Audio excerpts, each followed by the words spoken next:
Hello అండి. ఈరోజు నేను టమాటా రైస్ చేస్తున్నాను. నేను చేసే విధానాన్ని మీతో షేర్ చేసుకోవాలి అనుకుంటున్నాను. సో, ముందుగా ఒక బాండీ పెట్టుకొని అందులో 2 టేబుల్ స్పూన్ ఆయిల్ వేసుకొని దాల్చిన చెక్క మరియు బగారాకు కొద్దిగా జీలకర్ర వేసుకుంటున్నాను.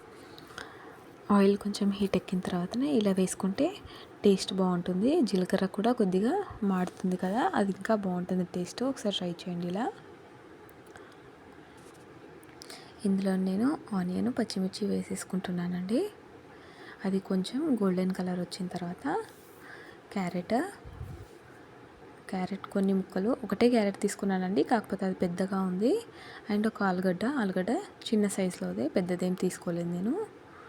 దీన్ని కలిపేసుకొని ఒక 2 నిమిషాల పాటు మూత పెట్టేసుకోవాలి. చూడండి, ఈ విధంగా ఫ్రై అయిపోతుంది. తర్వాత కరివేపాకు, పుదీనా మరియు కొంచెం కొత్తిమీర వేసుకున్నాను నేను.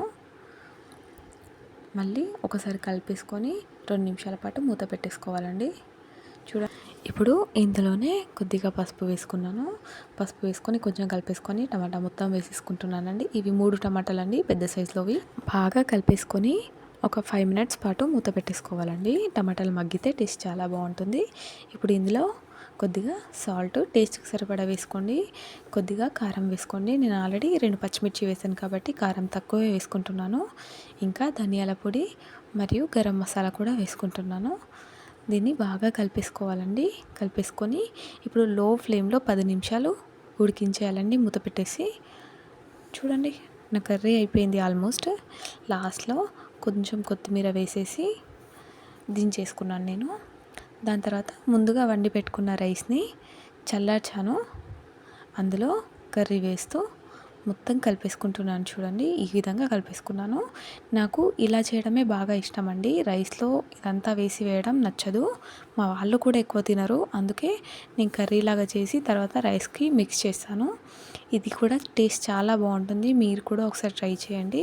అండ్ ఎలా ఉందో కూడా చెప్పండి. అండ్ నా వీడియోని సపోర్ట్ చేయండి. ఇలాంటి యమ్మీ వీడియోస్ కోసం నా ఛానల్ని అయితే సబ్స్క్రైబ్ చేసుకోండి. అప్పుడు నేను ఎప్పుడు వీడియోస్ పెట్టినా మీకు నోటిఫికేషన్ ద్వారా వస్తుంది. అండ్ చివరిగా ఒక్క రిక్వెస్ట్ అండి, ఒక లైక్ వేసుకోవచ్చు కదా ప్లీజ్. Thank you.